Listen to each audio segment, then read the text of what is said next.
மக்களே, இப்போ நம்ம என்ன பண்ண போறோம்னா இந்த மாதிரி புக் ஷெல்ஃப் எப்படி செய்யறதுன்னா இன்னைக்கு கற்றுக்க போகிறோம். நீ கமெண்ட் பண்ணுங்க எந்த மாதிரி கற்றுக்கட்டுன்னு. இப்போ ஈஸியாக கற்றுக்கலாம். அத்தனை ரொம்ப கஷ்டமாக இந்த மாதிரி நிறைய திங்ஸ் வேணும். அதுக்குன்னா அத்தனை நான் அப்புறம் சொல்கிறேன். நீங்கள் கமெண்ட் பண்ணுங்கள். இப்போ ஒரு ஸ்ட்ராங்கான கயிறு எடுத்துக்கோங்க. அதை நல்லா கட்டிட்டு கொஞ்சம் பெருசாக எடுத்துக்கோங்க. எங்கேயாச்சும் உங்கள் வீட்டில் ஆணி அடிச்சிருந்தாங்க வேஸ்ட்டாக இருந்ததுன்னா அங்கே இந்த கயிறை மாட்டிக்கோங்க.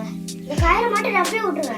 அதே மாதிரி 2 கயிறு இதே மாதிரி கட்டி மாட்டிட்டு அந்த கேலண்டர் ஏதாச்சும் சாமி கேலண்டர் அப்படி இல்லைன்னா உட்டு அந்த மாதிரி ஏதாச்சும் கொஞ்சம் பெருசாக எடுத்துட்டு இதுக்குள்ளே விட்டுட்டு திரும்பி இதுக்கு வரணும். அதுக்கப்புறம் நீங்கள் புக்கு எத்தனை வேணால் வச்சுக்கலாம்.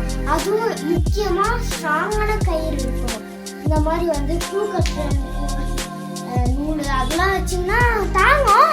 ஆனால் ஒரு 10 புக்கு வச்சா கொண்டு வரும். அதுக்கப்புறம் நீங்கள் கமெண்ட் பண்ணுங்க. நான் சொல்கிறேன். அத்தனை இதில் நல்லா ஸ்ட்ராங்காக கயிறு இருக்கும். பாருங்க. அதுக்கப்புறம் நீங்கள் கமெண்ட் பண்ணுங்கள். நான் டீச் பண்ணுறேன். ஓகேங்களா? இதை டீச் பண்ணிட்டேன். இதை பண்ணுங்க. பாய்.